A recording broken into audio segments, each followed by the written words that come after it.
오늘 새벽 우리에게 주신 하나님의 말씀은 마태복음 9장입니다. 신약성경 12면입니다. 제9장. 예수께서 배에 오르사 건너가 본 동네에 이르시니 침상에 누운 중풍병자를 사람들이 데리고 오거늘 예수께서 그들의 믿음을 보시고 중풍병자에게 작은 자야 안심하라, 내 죄사함을 받았느니라. 어떤 서기관들이 속으로 이르되 이 사람이 신성을 모독하도다. 예수께서 그 생각을 아시고 이르시되 너희가 어찌하여 마음에 악한 생각을 하느냐. 내 죄사함을 받았느니라 하는 말과 일어나 걸어가라 하는 말 중에 어느 것이 쉽겠느냐. 그러나 인자가 세상에서 죄를 사하는 권능이 있는 줄을 너희로 알게 하려 하노라 하시고 중풍병자에게 말씀하시되 일어나 네 침상을 가지고 집으로 가라. 그가 일어나 집으로 돌아가거늘 무리가 보고 두려워하며 이런 권능을 사람에게 주신 하나님께 영광을 돌리니라. 예수께서 그곳을 떠나 지나가시다가 마태라 하는 사람이 세관에 앉아있는 것을 보시고 나를 따르라 하시니 일어나 따르니라. 예수께서 마태의 집에서 앉아 음식을 잡수실 때 많은 세리와 죄인들이 와서 예수와 그의 제자들과 함께 앉았더니 바리새인들이 보고 그의 제자들에게 어찌하여 너희 선생은 세리와 죄인들과 함께 잡수시느냐? 예수께서 들으시고 이르시되 건강한 자에게는 의사가 쓸데없고 병든 자에게라야 쓸데있느니라. 너희는 가서 내가 긍휼을 원하고 제사를 원하지 아니하노라 하신 뜻이 무엇인지 배우라. 나는 의인을 부르러 온 것이 아니요 죄인을 부르러 왔노라. 그때 요한의 제자들이 예수께 나와 우리와 바리새인들은 금식하는데 어찌하여 당신의 제자들은 금식하지 아니하나이까? 혼인집 손님들이 신랑과 함께 있을 동안에 슬퍼할 수 있느냐? 그러나 신랑을 빼앗길 날이 이르리니 그때에는 금식할 것이니라. 생배 조각을 낡은 옷에 붙이는 자가 없나니 이는 기운 것이 그 옷을 당기어 헤어짐이 더하게 되며 새 포도주를 낡은 가죽 부대에 넣지 아니하나니 그렇게 하면 부대가 터져 포도주도 쏟아지고 부대도 버리게 됨이라. 새 포도주는 새 부대에 넣어야 둘이 다 보존되느니라. 예수께서 이 말씀을 하실 때에 한 관리가 와서 절하며 이르되 내 딸이 방금 죽었사오나 오셔서 그 몸에 손을 얹어주소서. 그러면 살아나겠나이다. 예수께서 일어나 따라가시매 제자들도 가더니 12해 동안이나 혈루증으로 앓는 여자가 예수의 뒤로 와서 그 겉옷가를 만지니 이는 제 마음에 그 겉옷만 만져도 구원을 받겠다. 예수께서 돌이켜 그를 보시며 이르시되 딸아 안심하라, 내 믿음이 너를 구원하였다 하시니 여자가 그 즉시 구원을 받으니라.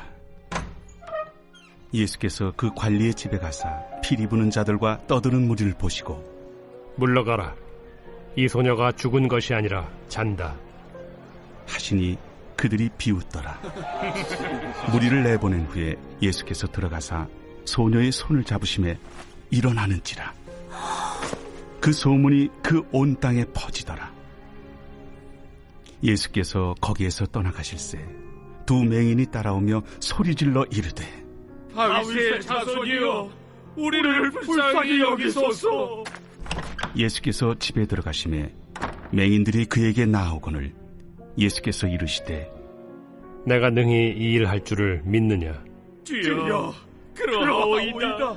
이에 예수께서 그들의 눈을 만지시며 이르시되 너희 믿음대로 되라 하시니 그 눈들이 밝아진지라. 예수께서 엄히 경고하시되 삼가 아무에게도 알리지 말라 하셨으나 그들이 나가서 예수의 소문을 그 온 땅에 퍼뜨리니라. 그들이 나갈 때 귀신 들려 말 못하는 사람을 예수께 데려오니 귀신이 쫓겨나고 말 못하는 사람이 말하거늘 무리가 놀랍게 여겨 이스라엘 가운데서 이런 일을 본 적이 없다. 바리새인들은 이르되 그가 귀신의 왕을 의지하여 귀신을 쫓아낸다. 예수께서 모든 도시와 마을에 두루 다니사 그들의 회당에서 가르치시며 천국 복음을 전파하시며 모든 병과 모든 약한 것을 고치시니라. 무리를 보시고 불쌍히 여기시니 이는 그들이 목자 없는 양과 같이 고생하며 기진함이라. 이에 제자들에게 추수할 것은 많되 일꾼이 적으니 그러므로 추수하는 주인에게 청하여 추수할 일꾼들을 보내주소서 하라. 오늘 새벽에도 하나님의 은혜와 평강이 함께하기를 축복합니다.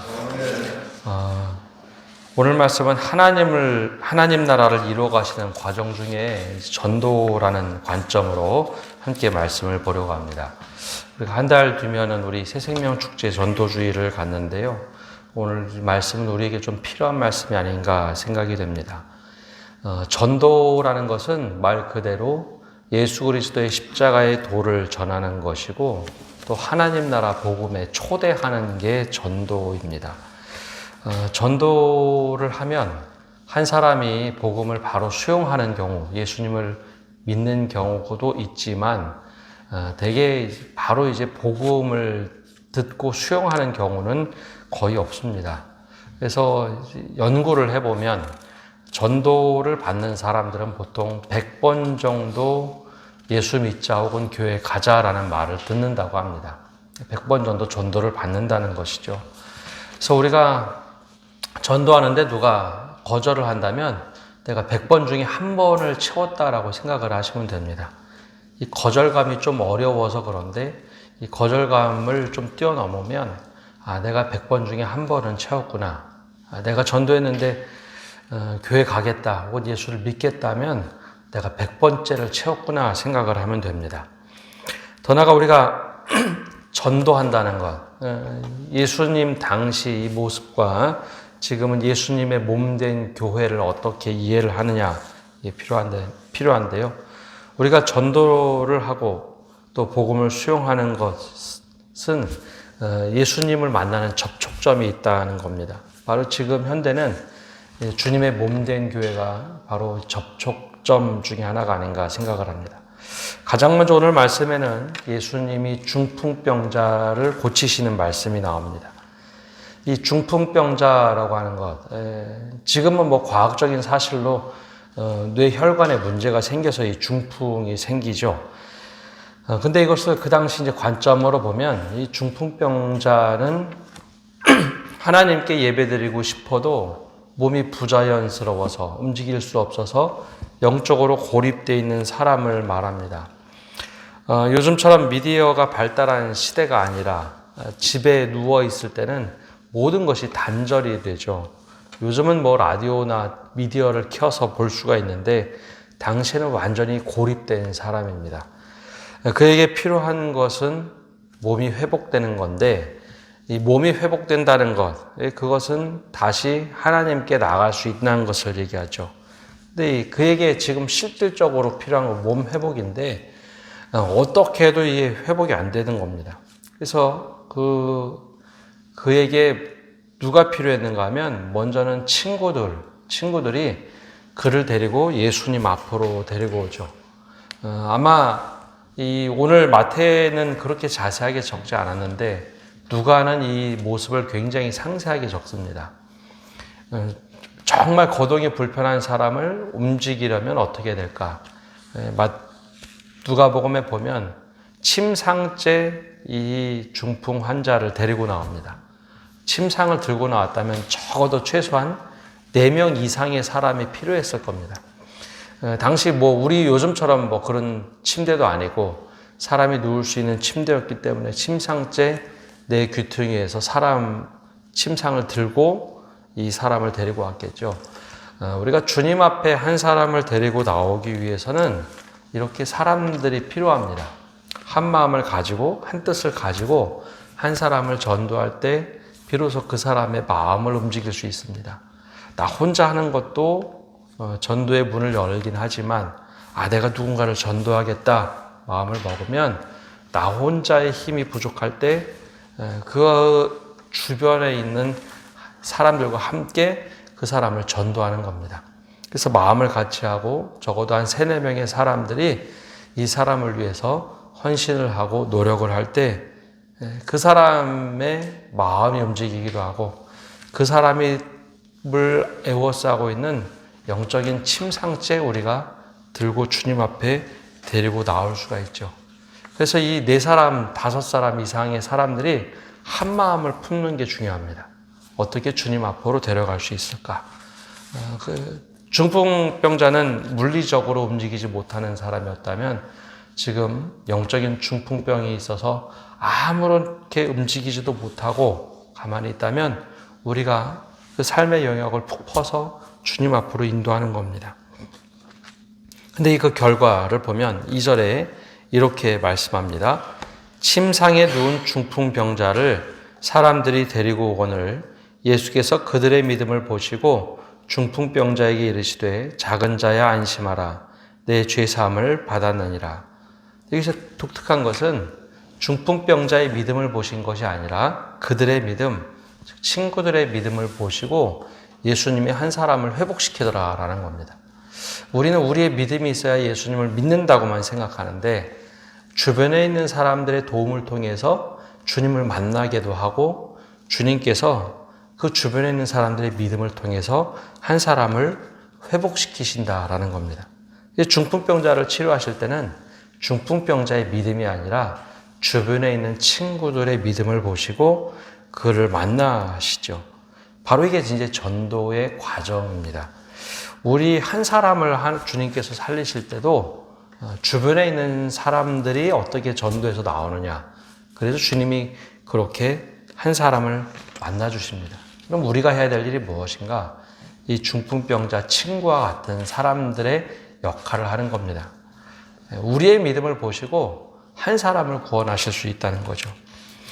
근데 여기서만 끝나는 것이 아니라 우리가 또 한 가지 생각해 봐야 할 것은 이 중풍병자를 고치시는 과정에 등장했던 다른 이들입니다.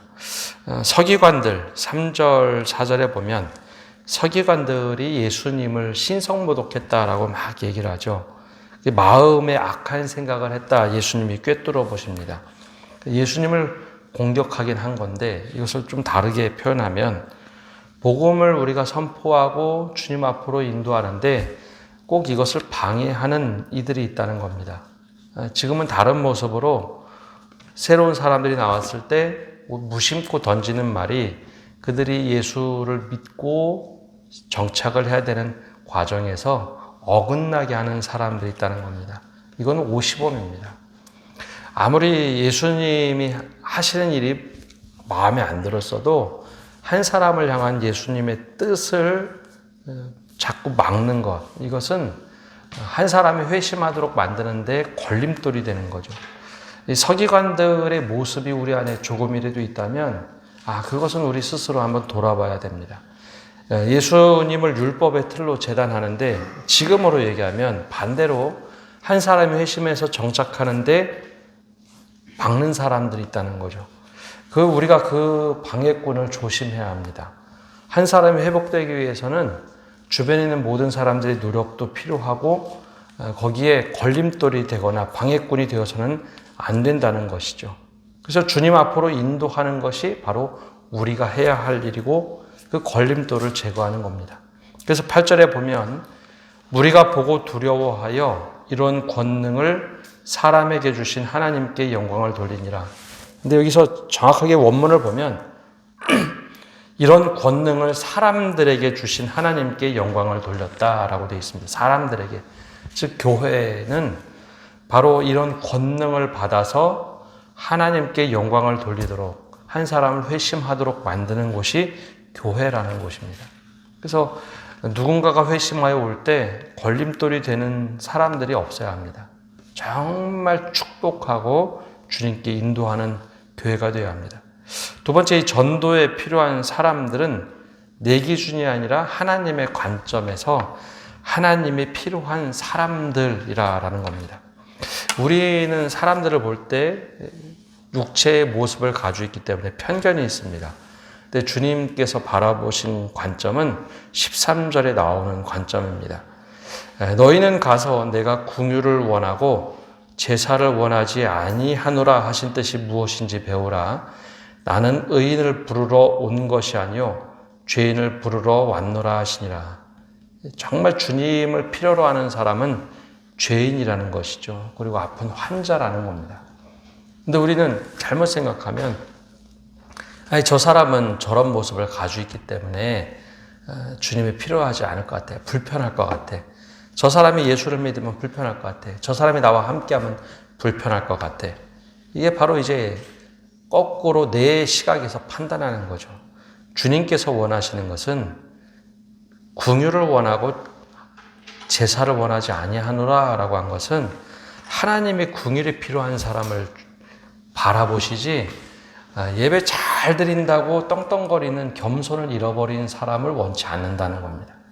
그와 마찬가지로 주님께서 원하시는 사람은 죄인의 회심입니다. 우리는 죄인들을 꺼려하지만 주님이 원하신 것은 죄인의 회심을 가장 기뻐하신다는 거죠. 그리고 우리가 그런 관점으로 사람을 봐야 됩니다. 이 사람은 이래서 안 되고 저 사람은 저래서 안 되고 저 사람이 나와 함께 있으면 불편하니까 안 되고 그것은 내 생각이고 주님이 정말 원하시는 것은 죄인의 회심 그리고 긍휼을 베풀 사람이 누구인가. 그렇기 때문에 우리가 주님의 관점으로 사람들을 바라보고 복음을 전할 수 있어야 됩니다. 또 하나 전도라는 것은 내 한 사람의 삶이 통째로 바뀌는 일에 참여하도록 하는 겁니다. 주님께서 말씀하실 때 우리가 잘 알고 있는 말씀 17절에 말씀하시죠. 새 포도주를 낡은 가죽 부대에 넣지 아니하나니 그렇게 하면 부대가 터져 포도주가 쏟아지고 부대도 버리게 됨이라. 새 포도주는 새 부대에 넣어야 둘이 다 보존되느니라. 믿음을 갖는다는 것은 새 포도주를 담그는 것과 같습니다. 한 사람을 초대해서 그의 인생을 바꿔주는 거죠. 우리는 아무것도 아니라고 생각하는데 우선 인생의 목적과 방향이 통째로 바뀌는 겁니다. 예수를 믿는다는 것은 인생의 가치관, 삶의 가치관이 바뀌는 마치 물이 포도주가 되는 사건과 같습니다. 그리고 그 틀, 가죽 부대는 삶의 모습까지도 바꾸는 거죠. 삶의 중심이 나에서 예수로 바뀌는 것. 그게 바로 전도의 과정입니다. 그게 전도를 통해서 이루어지는 거죠. 아무것도 아닌 거, 교회 나오는 거 되게 단순한 것 같은데요. 생각과 가치관이 바뀌면 삶의 모습이 바뀌기 시작합니다. 아마 신앙생활 태어나면서부터 한 것이 아니라 나중에 하신 분들은 정말 예수 잘 믿으면 내 삶에 물이 포도주가 되는 것처럼 삶의 가치관이 바뀝니다. 그러면 당연히 내 삶의 모습도 바뀌기 시작하죠. 바로 주님께서 원하시는 것은 바로 이게 전도를 통해서 이루어진다는 것이죠. 마지막으로 전도하는 것은 오늘 말씀의 마지막에 나오는 것처럼 38절에 나오는 것처럼 그러므로 추수하는 주인에게 청하여 추수할 일꾼을 보내주소서 하라 하시니라. 예. 추수할 것은 많되 일꾼이 적으니 추수할 일꾼으로 살아가는 것. 그게 바로 내가 전도의 모습으로 살아가는 겁니다. 하나님 나라가 시작되는 것은 먼 데서 시작되는 게 아니라 바로 추수할 일꾼이 되는 나로부터 시작되는 겁니다. 그래서 할 일은 굉장히 많으나 이거 다 저 사람이 해줘야 되는데 이거는 교회가 해야 되는데 이제 그런 말 우리가 참 많이 하는데요. 바로 나로부터 시작이 되는 겁니다. 추수할 것은 많으나 일꾼이 적다. 우리에게 정말 해당되는 말씀이 아닌가 생각이 됩니다. 그래서 전도라는 관점으로 오늘 말씀을 보면 주님께서 일관되게 하시는 말씀이 있습니다. 한 사람을 회심하는데 바로 내가 일꾼이 돼서 주님 앞으로 데리고 나가는 것. 주님이 하실 일을 주님께서 하도록 하는 것. 삶의 통째로 바꿔서 새 부대를 새로운 가죽 부대에 넣는 일. 그리고 주님께서 죄인을 찾으러 오셨다는 것. 이것을 알리고 깨닫게 하는 것. 바로 이 일에 우리가 쓰임받는 한 명의 추수의 일꾼이 되시기를 간절히 축복합니다. 기도하겠습니다. 하나님, 오늘도 저희가 새벽에 나와 기도합니다. 우리가 기도하는 모든 성도들 한 사람 한 사람이 주님께 보냄을 받은 추수할 일꾼이 되게 하여 주옵소서.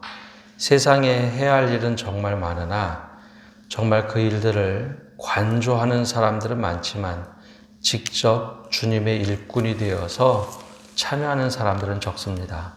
바로 주님이 보내신 추수할 일꾼이 바로 우리 한 사람 한 사람이 되게 하시고 우리가 그 일을 최선을 다하여 맡아서 할 때 주님께서 일하심을 통하여 한 사람의 회심되는 놀라운 역사가 우리를 통하여 이루어지게 하여 주옵소서. 중풍병자 한 사람을 고치기 위하여 적어도 4사람 이상의 사람이 필요했던 것처럼 우리가 한 사람을 전도할 때 4사람 이상이 복음을 전하고 그의 인생을 주님 앞으로 인도할 수 있도록 우리 한 사람 한 사람 사용하여 주시고, 또 주님이 그 사람을 만나서 회복시키시는 것은 철저하게 주님께 달려있으니 우리는 맡은 바 청지기의 일, 추수할 일꾼으로서만 최선을 다하게 하여 주옵소서. 우리 이번 한 주간에도 주님께서 우리에게 구령의 열정을 허락하여 주시고 주님께서 일하심을 바라보며 함께 주님의 역사에 참여하게 하여 주옵소서. 모든 것 주님께 맡겨드리며 예수님의 이름으로 기도합니다. 아멘.